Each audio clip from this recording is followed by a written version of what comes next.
ever think that life is unfair? Why does it always happen to me? Why is the sun not shining when I have my days off? Why is it raining when I want to do the washing? And you're always thinking these thoughts of why is the environment or the external world working against me? Well, you've landed on another insightful episode of Me and My Health Up. I'm your host, Anthony Hartcher. I'm a clinical nutritionist and lifestyle medicine specialist. The purpose of this podcast is to enhance and enlighten your well-being. And today I'll be doing that on empowering the mind and how to break free of that victim mentality, that rigid way of thinking and always believing that the world is against you, the universe is against you, and people are against you. And I feel like I'm pushing all the time and I'm constantly struggling and it's not fair. Life's just not working for me. Well, if you're one of these thinkers, I'm going to help you today to better understand what's going on in your brain and how you can change that, how you can change your outlook and have a much brighter outlook on life and feel like life is more in a flow state. This episode has recently arisen in my brain from many days of heading down to my beloved beach, Coogee Beach, for my walk and swim, and realizing that there's lots of blue bottles on the beach. Yes, blue bottles, lots of them. So those in the Northern Hemisphere, you're probably not aware of the man of war in the Pacific, or no, it's called the Pacific Ocean Man of War.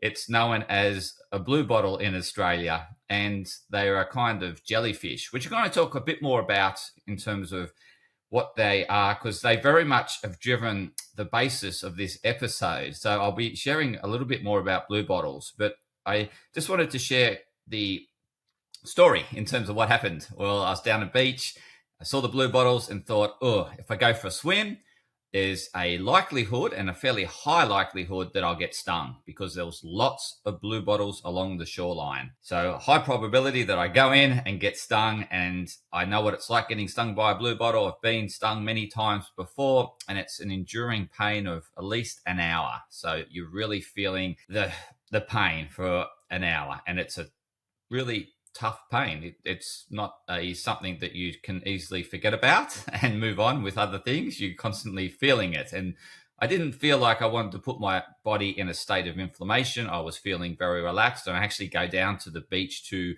relax myself, to calm my body, to calm the nervous system, not to agitate it by getting stung by a blue bottle. So I'm looking along the beach and I see all these blue bottles, and I think, looking out in the water, I see blue bottles and I see swimmers getting stung, and I'm thinking, that's not really what I want to do. And yes, I love walking along the shoreline before I go for a swim because that's when I do my mindful thinking. It's when I'm thinking about podcast episodes and thinking about the world and what I can do to improve. So it's my reflective time as well. And I love walking along the shoreline in the wet sand. I love the feeling of the wet sand and the cooling aspect of the wet sand on my feet, particularly if it's a warm day. And walking along the shoreline, when there's blue bottles washing up on shore, there's a probability that you'll get stung on your feet. And so it can really change my routine. And where I'm going to with this is when we're in a rigid state of thinking and we're wanting a particular outcome and it's got to fit this perfect ideal outcome, that often leads us to disappointment. Sometimes it works out and all the stars align, but there's a small probability that everything will align perfectly. On this day, there was a particular wind direction and a strong wind blowing in the blue bottles. The high tide, the change of tides, brings in more blue bottles, and it was the perfect storm for blue bottles washing ashore. Poor blue bottles. And I'm going to talk a bit more about the blue bottles later. But in terms of the way in which I thought about my routine was, okay, how can I achieve what I ultimately come down here to achieve? And that's a relaxing time. Well, I don't want to dwell on something that I can't change. So I can't change the fact that the blue bottles have washed up and they're continually washing in. So I'm thinking, how can I fulfill my needs of relaxing myself walking along the beach? Well, I can walk a bit higher along the beach. It's not quite the same, but I'm still walking along the beach. I'm still winning. I'm grounding, I'm earthing, I'm in the sun, and I'm still on the beach and walking, and I can still do my mindful thinking, which I do. So that's ticking most of the boxes. Not perfect, but yes, this is part of the problem around victim mentality, is that we expect everything to go with us and the wind to blow with us. And we sense we're a victim when the wind's blowing against us, or the tide's against us, or people aren't doing what we want them to do around us. And so we think everything's working against us. So that's the scenario that can be brewing. And what I'm sharing here is look at what you ultimately set out to achieve. So in my case, it was calm the nervous system. And now look for other ways in which you can do that with the setting you're dealt with. So this is like being dealt with a set of cards. So every day, every moment of every day, we're dealt a set of cards. The way we play cards is we do the best with the set of cards we're dealt with, right? That's how you play cards. Well, that's how you play life, right? So every day, every moment, you're going to be dealt another set of cards. Those cards sometimes are favorable, which is great. You know, it feels like I've got a tailwind today. Other days, the cards that dealt you, or you get dealt with, will sense like a headwind, and you feel like the world's against you. That is life. And how we best deal with it is focus on what's within our control. So in that moment, I see the blue bottles, I see people getting stung. My ideal fantasy of my swim at the beach, everything being perfect, is blowing up right in front of me. But what I go to is go back to the core of why I'm down there and what I'm seeking. And that is ultimately relax the nervous system. Now, with the cards I'm dealt with, how do I relax the nervous systems working with the cards I've got? And so that's what I set about doing. I thought, okay, there's a rock pool at the end of the beach.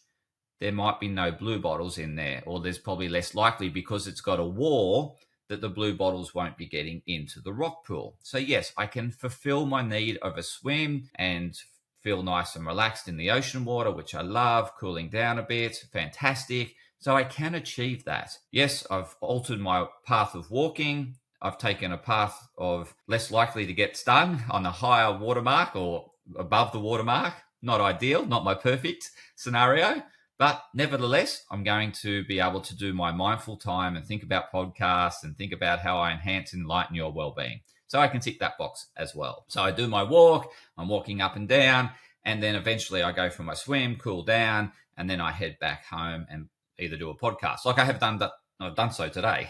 So I get to the rock pool and look at the rock pool, and the rock pool's full of blue bottles. I'm exaggerating, but a lot of blue bottles, a lot. So much so that no one else is in there. And I look in there and I can focus on the blue bottles and think it's full of blue bottles, or I can see it as half full, right? Glass half full or glass half empty. So a lot of people were seeing it as half empty and thinking, I'm not going to swim. Too many blue bottles. But then I decided to then focus on where there was no blue bottles, because it's never going to be 100%, right, of full of blue bottles.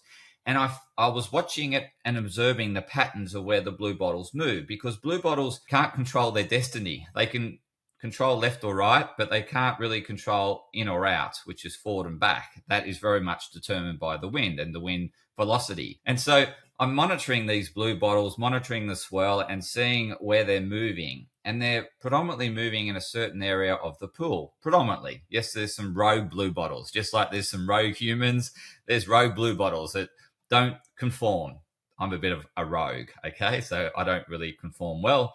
I'm an outlier, so to speak. So yes, there is some outliers, but majority are conforming. And I'm thinking, okay, there is a space that tends to be fairly good most of the time, but obviously waves come in and new blue bottles come in, winds swirl around in that area, so they can move. So I'm thinking, okay, there's an opportunity here for me to jump into the space, because I didn't allow my focus to dwell on where the blue bottles were. I looked for the gap. And focused on the gap and see how I could work with the gap. And that's dealing with the cards I've been dealt with. They're not a great set, but I'm looking for the opportunity. So when you feel in this victim mentality, then look at where there is space and space to grow and space to get what you want in another way. Because it's not that it's not available. It's not available in the form you wanted it in. Okay. And that's going to be life some days. And we don't want to focus on the form that it's not in, that you wanted it in, because we can't change that. It's the way it is. It's the cards you dealt with. So what we want to do is look at the gap or the space and how to best work with that and create what you wanted in that space. And that's exactly what I did that day. So I got my beach walk in, although it was higher than my normal. I'm normally walking right in the waterline, but I was beyond the waterline. That's fine. I was still able to tick the box in terms of reflecting, my mindful reflective time, and I was able to get my swim in. I went into the gap. I couldn't do the time. I could push it and try to do the time I like doing in the water. I like to achieve 10 minutes in the water, just my little goal that I set myself, just to immerse myself for a period of time and enjoy it and sort of meditate in that space of time. I couldn't do the 10, but that's okay. I played with the cards I was dealt with the best I could. And I ticked most of my boxes. And overall, it was a great experience. And it enabled me to then share this podcast with you about victim mentality. And so ultimately, we can see ourselves as a victim, and at times we see ourselves as a hero. At times we see ourselves as a villain. So we can play all three characters in that drama box. And if we want to focus on the drama in our life, then we'll identify who's the supportive person, who's the hero. In that circumstances, we perceive ourselves as the victim. And then there's the villain. In this case, the villain was the Bluebottles, right? Well, people would have seen the Bluebottles as the villain if they had the victim mentality. So they would have been the victim, the Bluebottles, the villain, and then the hero. Not sure. Maybe the hero was their decision not to go in. And that plays out drama. Then they could share their story with people is, I couldn't go for my swim today. It was ruined by Bluebottles. I'm the victim. They're the villain. And I was also playing hero. I got out or someone else might have come in and played hero in terms of they might have got stung and the surf lifesaver may have given them some help and support and they were the hero. And we could have shared that dramatic story. So we can play all three roles anytime in life. We can choose and jump into one or the other. And ultimately, we want to be able to see the bigger picture, see the holism, as opposed to just segmented parts. Like, I'm the victim today. The world is against me. The villain is the world or the way I see the world. And then there's a hero in my life that's constantly there supporting me. But at times you'll see them as the villain, right? When they're not supporting you and they're challenging you.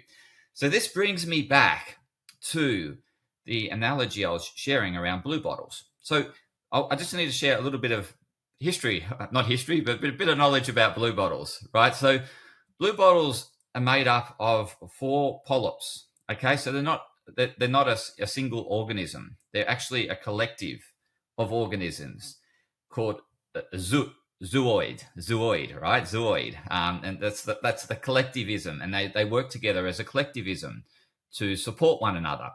And funnily enough, that's how we originated. Our mitochondria and multi-celled animals originated from 2 bacteria coming together and forming a symbiotic relationship.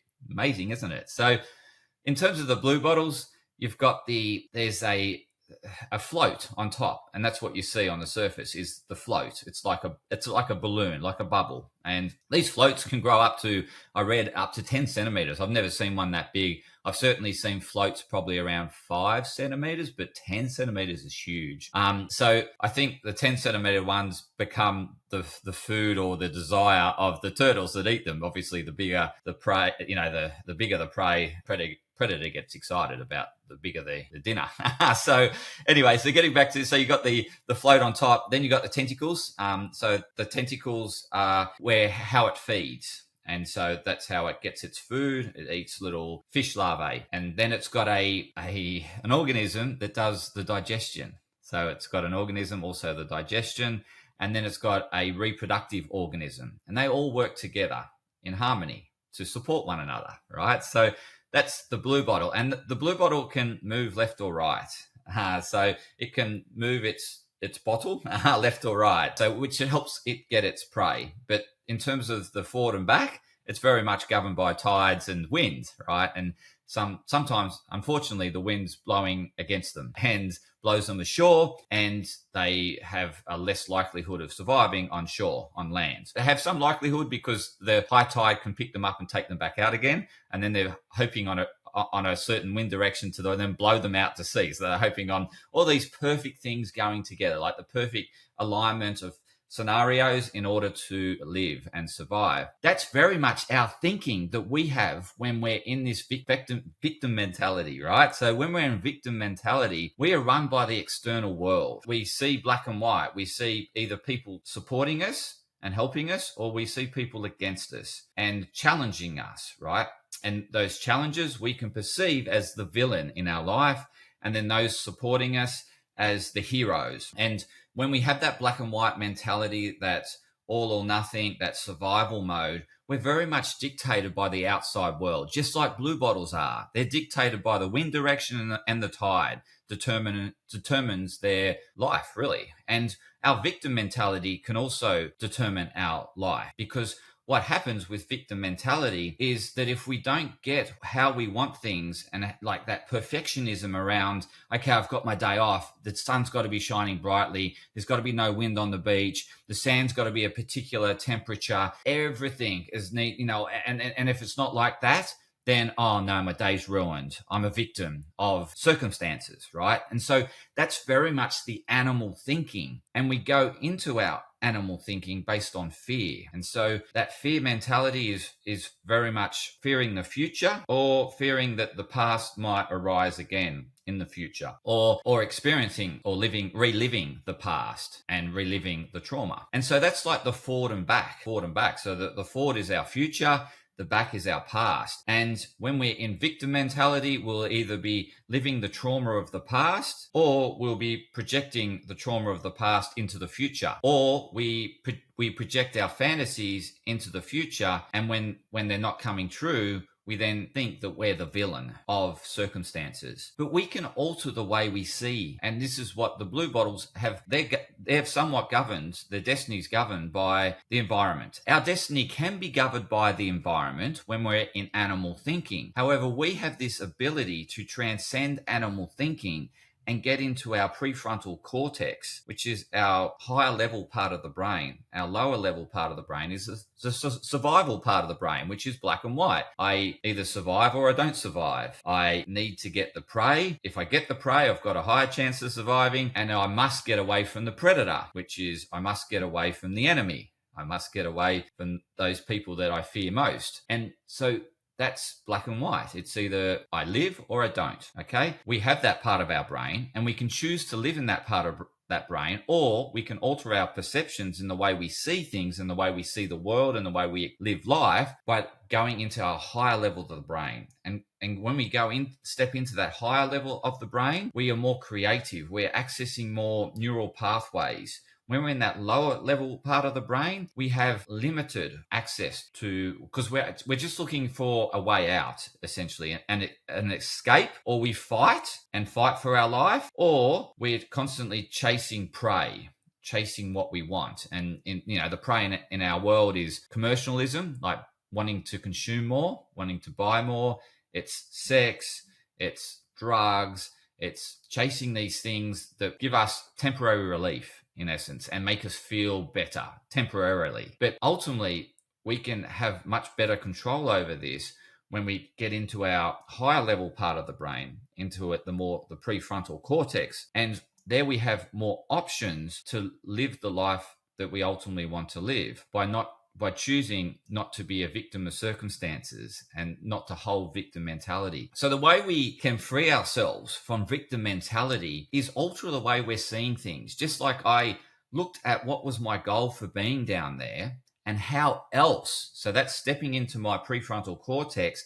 How else can I achieve my fundamental aim of being down the beach? And I'm looking for options, and I'm exploring and scanning. And so I'm looking into the unknown, right? I know that there's blue bottles. I know that my plan has gone to not to plan. I know that, right? That's known. But now I want to work with the unknown. And when I work with the unknown and step into the unknown, so that's stepping out of your comfort zone. So the comfort zone is survival mentality, because we're in a sense that we know what's going on, and we do what we know when we're in survival. So we'll tend to, that's the path we choose, is what we know. And so most people go, well, the blue bottle's in the ocean. What I know is if I don't go into the ocean, I won't get stung, but then I'm a victim. I didn't get to fulfill my aim. However, when we transcend into that higher level of thinking and not focus on the victim side of things and focus on how else can I fulfill my aim. And this is why we need to be flexible with our goals, because ultimately we can achieve the foundation of what we seek out to achieve. It might not be exactly bundled and packaged up as to how we wanted it, but most of it will be there. And we allow ourselves to grow in that process. And a lot of the times we hold these fantasies of the way they should be, and we project this fantasy. And when that doesn't happen, we feel let down. And so we become a victim of circumstances based on the fantasy. And that fantasy is only seeing one side of how it could be. But there was always the other side of how it might not be, right? And so there was always a probability that my perfect scenario of my beach walk wasn't going to be there. However, when we step into the higher level part of our brain, which is stepping into the unknown space and then exploring and being curious as to how else you can achieve your goal or your ultimate aim and look for it, you'll find alternatives. And I found an alternative that day. It wasn't to the perfectionism or the fantasy I had as to how it should be, but it was ultimately fulfilled me by me altering the way I looked at things. If I had been rigid and black and white and kept that survival mentality, I would have been the victim of circumstances. I chose not to be, and to step into the unknown and to explore it, find more neural pathways, be open to possibilities. And I found another way in which I could achieve my ultimate aim. So whenever you're pursuing something and it doesn't match up perfectly to what you're looking for, look at the foundation of what you're trying to seek in terms of fulfill, and then open your mind to other ways of seeing that or finding that or discovering that. And that requires curiosity and being open. So the victim mentality is very much a closed mentality. It's black and white thinking. To step out of it, a good way to step out of that initial frustration and calm the emotion behind the frustration that it's not turning out how you wanted it to be, is to take a deep breath, to allow the nervous system to calm enough so that then you can then access more parts of the brain. When we allow ourselves to be taken over by our emotions, then we're going to want to force an outcome. And the only outcome that we'll force is what we know. And so what the person would think in victim mentality, I step in the ocean, I will get stung. Okay, that's black and white thinking. I don't go for a swim, I won't get stung. I choose not to go for a swim and not get stung, but I've got drama and emotion and anger associated with not being able to fulfill my needs. However, it's because you were fixated on how it should be, and that was very much dependent on all the stars aligning.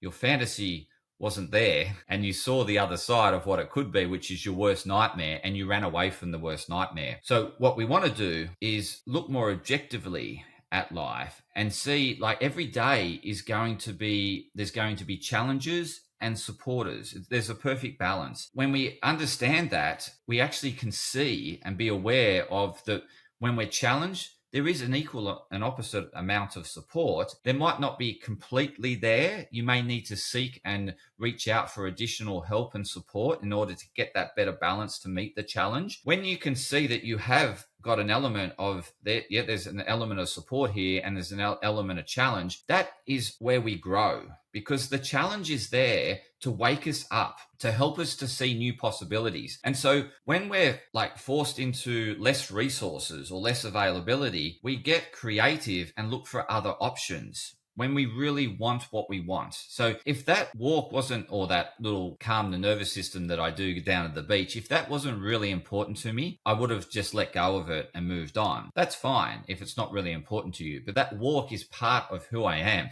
I love connecting with nature, and it really helps me perform at my best. And so it's a really important part of who I am and what I do and how I can best serve others. So for me, I needed to fill that void, or that perceived void, or to make sure that I'm filling my bucket with joy and things that bring me joy. But I was open to the form that I'd experience that joy in. It's when we're fixated in black and white as to this is what joy is, then we're often let down. And this is part of why people aren't think they can't achieve happiness, or happiness is unattainable, or it's only momentarily. It's because they're fixated in terms of what happiness looks like. If you allow happiness to morph and transform into all different forms, you'll experience more happiness. It's just if you're rigid thinking and in that animal state of thinking that this is what happiness is and this is what happiness is not, then you're always looking for that form, and only momentarily and rarely, occasionally, you'll experience that perfect form of happiness. And so therefore you'll feel frustrated with life. Whereas if we allow happiness to take many forms, and then to just embrace those forms that it's appearing in and recognizing it in, and be grateful for that form that it's in, then we can feel more joy. We feel joyful and we experience more happiness. However, so in sport, for example, sometimes athletes can get fixated that I'll only be happy if I win gold medal. And okay, certain things need to go their way in order to win that gold medal. They may break a personal best and still not get a gold medal. And then they will feel that I'm so unhappy that, it's terrible and I'm a victim and this was working against me. And then they look to blame external circumstances, and they're not looking within for answers. And so the only thing the athlete can really control is that they do their best, and they actually break PBs. And so the happiness should be in the form of extending oneself and growing oneself. Sometimes that growth of oneself will be enough to win. But if we're fixated on that, I got to get this outcome, and that outcome is the only way I can be happy, it may never happen. But in the process, you may be incrementally growing as a person and incrementally getting better, but you're not recognizing it. And you feel unfulfilled all the time. And this can really, break an athlete. In essence, they feel they just give up because they sense that they're never getting anywhere. But in actual fact, they are getting somewhere. And they may give up just before they're about to break through and become number one. So what we want to do is look and recognize the incremental progress we're making on our way to the bigger goal. And when we're looking and recognizing on the incremental progress, we feel more fulfilled along the way, and we're more open to that end being when it's going to be, and being in the form it's going to be in. And this requires that transcendent thinking, that thinking, higher level thinking that we humans have, that the animal kingdom, the rest of the animal kingdom doesn't. They're very much dictated, or their destiny is dictated by the environment. Somewhat, the environment influences our destiny as well. However, we can choose how we want to live this life. We can choose to be an animal, and a lower order animal in survival mode all the time,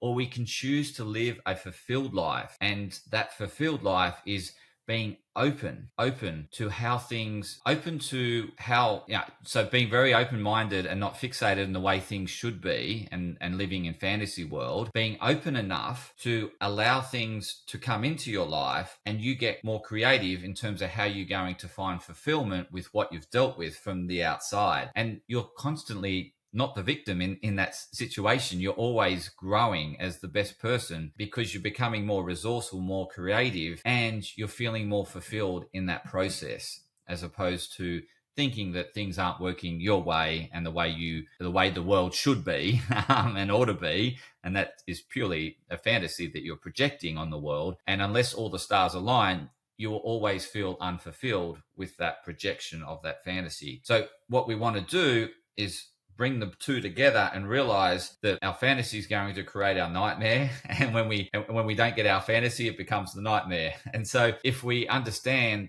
that life has got different ways of presenting itself, that our goal in life is just to deal the best with what we've got being dealt to us, right? And play those set of cards. So I hope that's really helpful in terms of changing your outlook and thinking that, you're in victim mentality and those cards you've dealt with are just crap and therefore life's against me. It's not. That is life. It's being open and adaptable to what you dealt with and finding the best path to achieve what you're ultimately heading towards achieving. And as I said, that can change slightly and alter over time, but what you want to be recognizing is the progress you're making as you're growing with each of these challenges or each of these different set of cards that you dealt with. And every time you dealt with a set of cards, you become better at dealing with a not so great set of cards. And if ever those cards are too great for you to deal with, then it's reaching out for support to build the support up to meet the challenge so that you can grow into the new space. Sometimes we feel that that challenge is so great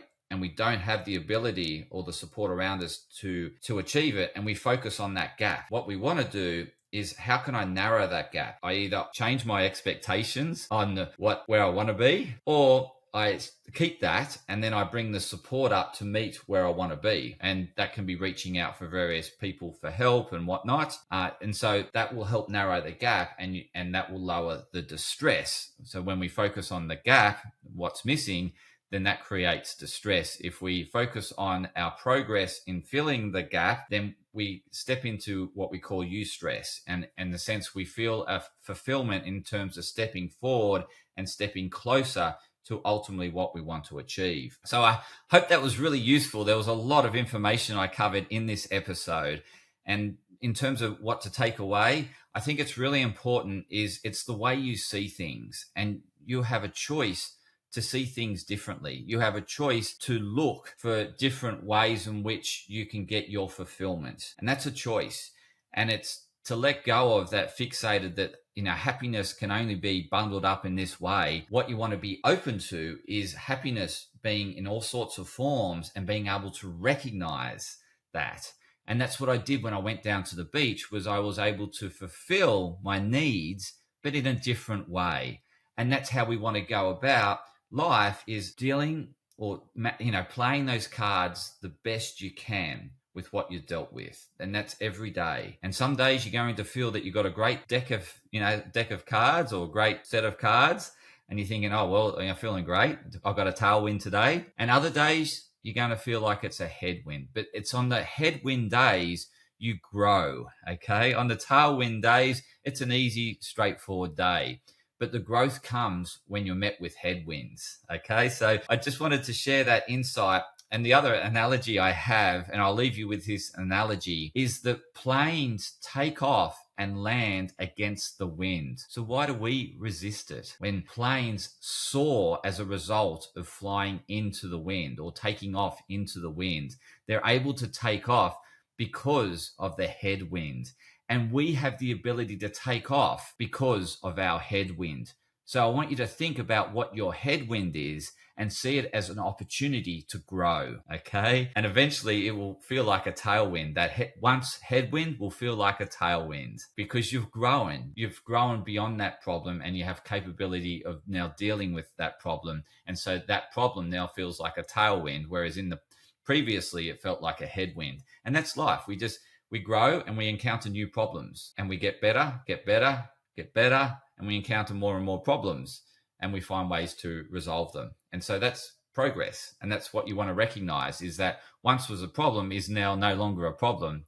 If I get that, it feels like a tailwind. It's not a headwind because I've taken off and I've soared into the headwind. So thank you for listening to this episode of Health Up. I really hope it enlightens and empowered your mind and how you see things. And if you think that others that you know that could benefit, that have this victim mentality, that want to break free, please share this episode with them. And please give me feedback as to what you thought about this episode. And if you need help in this space and you feel that there's too much of a gap for you to meet your headwinds and you want to soar through that problem, then please reach out to me. I can certainly help you fulfill that gap. So thank you once again and continue to health up.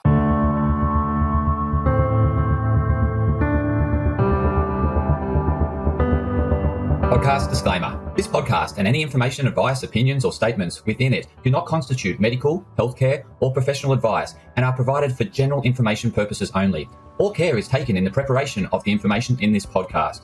Connected Wellness Proprietary Limited, operating under the brand me&my Health Up, does not make any representations or give any warranties about its accuracy, reliability, completeness, or suitability for any particular purpose. This podcast and any information, advice, opinions, or statements within it are not to be used as a substitute for professional, medical, psychological, psychiatric, or any other mental health care or healthcare in general. me&my Health Up recommends you seek the advice of a doctor or qualified health provider with any questions you may have regarding a medical condition. Inform your doctor of any changes that you may to your lifestyle and discuss these with your doctor. Do not disregard medical advice or delay visiting a medical professional because of something you hear in this podcast. This podcast has been carefully prepared on the basis of current information. Changes in circumstances after publication may affect the accuracy of this information.